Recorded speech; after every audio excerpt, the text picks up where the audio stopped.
সাল শুরু হতে বাকি মাত্র হাতে গোনা আর কয়েকদিন।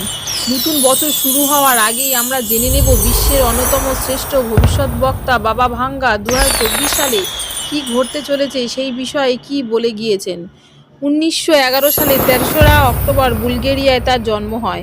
একবার প্রবল ঝড় বৃষ্টির মধ্যে বজ্রপাতের কবলে পড়েছিলেন তিনি। সেই দুর্ঘটনায় প্রাণে বেঁচে গেলেও দৃষ্টিশক্তি হারান বাবা ভাঙ্গা।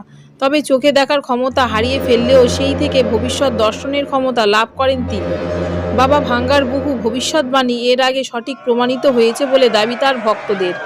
এর আগে বাবা ভাঙ্গার করা ভবিষ্যৎবাণীর মধ্যে রয়েছে আমেরিকার 9/11 হামলা, ব্রেস্টিক চার্নোবিলের বিপর্যয়, প্রিন্সেস ডায়ানার মৃত্যু, সোভিয়েত ইউনিয়নের পতন, 2004 সালে থাইল্যান্ডের সুনামি, বারাক ওবামার মার্কিন প্রেসিডেন্ট পদে অভিষেকের মতন সারা বিশ্বের অনেক গুরুত্বপূর্ণ ঘটনা। এখন জেনে নেওয়া যাক 2024-এ কী ঘটতে পারে বলে তিনি জানিয়েছেন।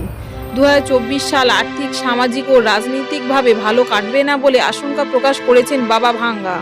আগামী বছর গোটা বিশ্বের আর্থিক মন্দা প্রবল হয়ে দেখা দিতে পারে। বিশ্ব অর্থনীতির ওপর এই মন্দা গভীর প্রভাব ফেলবে বলে তিনি জানিয়েছেন, এই আশঙ্কাও করেছেন। বাবা ভাঙ্গার ভবিষ্যৎবাণী অনুসারে 2024 সালে বিশ্বের বৃহত্তম দেশ জৈব অস্ত্রের পরীক্ষা করতে পারে।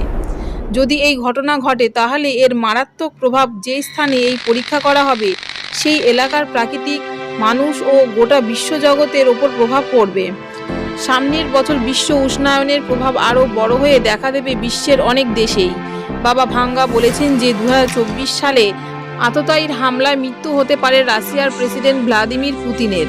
তার নিজের দেশের মানুষই তাকে হত্যার ষড়যন্ত্রে লিপ্ত থাকতে পারেন। বাবা ভাঙ্গার ভবিষ্যৎবাণী অনুসারে মারণ রোগ, ক্যান্সারের চিকিৎসায় বড় মাইলস্টোন হয়ে থাকতে পারে 2024 সাল। নতুন বছরে ক্যান্সার এবং অ্যালঝাইমাসের মতন মারাত্মক অসুখের চিকিৎসা বের করতে পারেন বিজ্ঞানীরা।